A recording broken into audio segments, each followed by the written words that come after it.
ٹھنڈک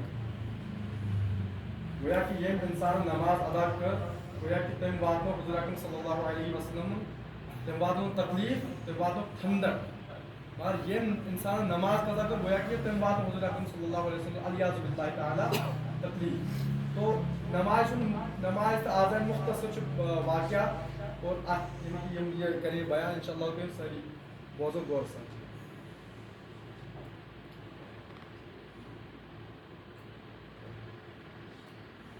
الحمد لله رب العالمين والصلاة والسلام على سيد الأنبياء والمرسلين أما بعد فأعوذ بالله من الشيطان الرجيم بسم الله الرحمن الرحيم پڑھیے الصلاة والسلام عليك يا رسول الله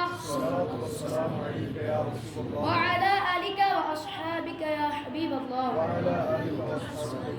الصلاة والسلام عليك يا نبي الله وعلى آلك وأصحابك يا نور الله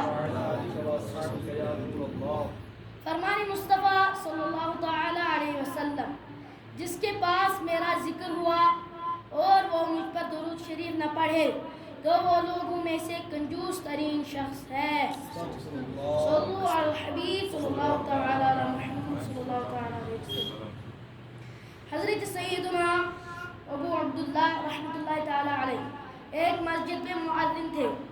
آپ فرماتے ہیں میرا ایک نوجوان پڑوسی تھا جیسے ہی میں اذان دیتا وہ فوراً مسجد میں آ جاتا اور ہر نماز باجماعت پڑھتا. نماز کے فوراً بعد اپنے گھر کی طرف روانہ ہو جاتا. میری یہ خواہش تھی ایک کاش یہ نوجوان مجھ سے گفتگو کرے یا مجھ سے اپنی ضرورت کی کوئی چیز مانگے. ایک دن وہ نوجوان میرے پاس آیا اور کہنے لگا اے ابو عبداللہ کیا آپ مجھے تلاوت کے لیے وقتی طور پر قرآن کریم دے سکتے ہیں؟ میں نے اسے قرآن کریم دیا. اس نے لے کر قرآن کریم کو اپنے سینے سے لگایا اور کہنے لگا آج ہمیں ضرور کوئی عظیم واقعہ پیش آنے والا ہے. یہ کہہ کر وہ اپنے گھر کی طرف روانہ ہو گیا. وہ سارا دن مجھے نظر نہ آیا تو مجھے تشویش ہوئی. میں نماز عشاء کے بعد اس کے گھر پہنچا تو دیکھا کہ اس نوجوان کی میت رکھی ہوئی ہے اور ایک طرف بالٹی اور لوٹا رکھا ہے اور قرآن کریم اس کی گود میں ہے. میں نے قرآن کریم اٹھایا اور لوگوں کو اس کی موت کی خبر دی.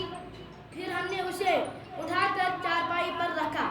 میں نے ساری رات یہ سوچتا رہا کہ اس کا کفن کس سے مانگوں, اس کا کفن کون دے گا.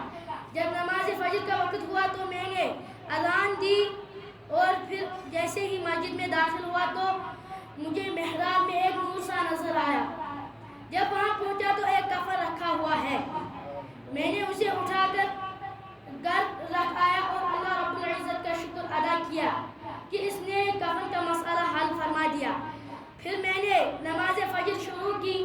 جب سلام پھیرا تو دیکھا کہ میرے دائیں رائٹ طرف اس دور کے مشہور اولیاء کرام حضرت سیدنا ثابت بنانی, حضرت سیدنا مالک بن دینار, حضرت سیدنا حبیب فارسی اور حضرت سیدنا صالح المری رحمۃ اللہ تعالی علیہ موجود ہیں. میں نے ان سے پوچھا اے میرے بھائیو آج صبح صبح آپ لوگ یہاں کیسے تشریف لائے؟ وہ فرمانے لگے کیا تمہارے پڑوس میں آج رات کسی کا انتقال ہوا ہے؟ میں نے عرض کیا جی ہاں ایک نوجوان کا انتقال ہوا ہے جو میرے ساتھ ہی نماز پڑھا کرتا تھا. انہوں نے فرمایا ہمیں اس کے پاس لے چلو. میں نے انہیں لے کر اس نوجوان کے گھر پہنچا تو حضرت سیدنا مالک بن دینار رحمۃ اللہ تعالی علیہ نے اس کے چہرے سے کپڑا ہٹایا اور اس کے سجدے والی جگہ کو بوسہ دینے لگے. پھر فرمایا اے حجاج رحمۃ اللہ تعالی علیہ میری ماں باپ تجھ پر قربان, جہاں بھی تیرا حال لوگوں پر ظاہر ہوا تو نے اس جگہ کو چھوڑ دیا اور ایسی جگہ رہائش اختیار کی جہاں کوئی تجھے جاننے والا نہ تھا.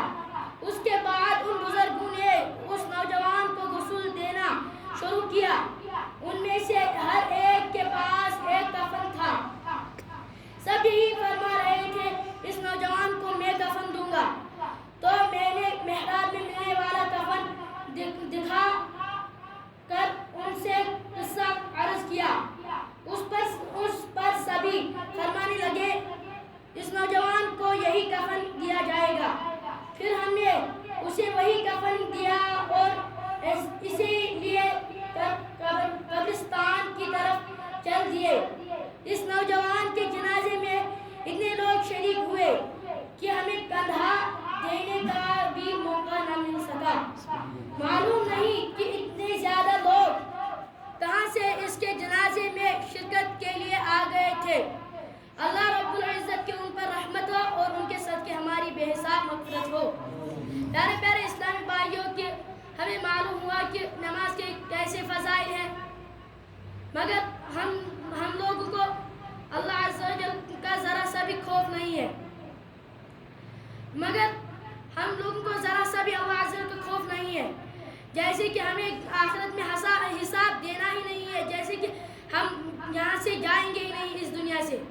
اور اللہ عز و جل سے یہی دعا ہے کہ یہاں تک ہم سے جو بھی گناہ ہو چکے ہیں اللہ عز و جل ہم کو وہ معاف فرمائے.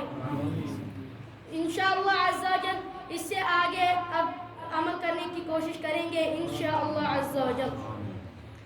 الحمدللہ رب العالمین والصلاة والسلام علی سید الانبیاء والمرسلین. یا رب مصطفیٰ رسول کریم صلی اللہ تعالیٰ علیہ وسلم کے واسطے ہمارے ماں باپ اور ساری امت کی مغفرت فرما. یا اللہ پاک درس کی غلطیاں اور تمام گناہ معاف فرما. ہمیں عاشق رسول پرہیزگار اور ماں باپ کا فرما بردار بنا. یا اللہ پاک ہمیں مدنی انعامات پر عمل کرنے، مدنی قافلے میں سفر کرنے اور نیکی کی دعوت میں دھومیں مچانے کی توفیق عطا فرما. یا اللہ پاک مسلمان کو بیماریوں، قرضداریوں، بے روزگاریوں، بے اولادیوں، جھوٹے مقدموں اور طرح کی پریشانیوں سے نجات عطا فرما. یا اللہ پاک اسلام کا بول بالا کر. یا اللہ پاک ہمیں دعوت اسلام کے مدنی ماحول میں استقامت عطا فرما. یا اللہ پاک ہمیں زیر گنبد خضرہ جلوہ محبوب صلی اللہ تعالیٰ علیہ وسلم میں شہادت، جنت البقیع میں مرفن اور جنت الفردوس میں اپنے مدنی حبیب صلی اللہ تعالیٰ علیہ وسلم کا پڑوس نصیب فرما. کہتے رہتے ہیں دعا کے واسطے بندے تیرے کر دے پوری آرزو اور بے قصور مجبور کی. آمین بجاہ نبی الامین صلی اللہ علیہ وسلم. ان اللہ وملائکتہ یصلون علی النبی یا ایھا الذین آمنوا صلوا علیہ وسلموا تسلیما. اللهم صل على سيدنا محمد وعلى آل سيدنا محمد وأصحاب سيدنا محمد وبارك وسلم عليه. سبحان ربك رب العزة عما يصفون وسلام على المرسلين والحمد لله رب العالمين.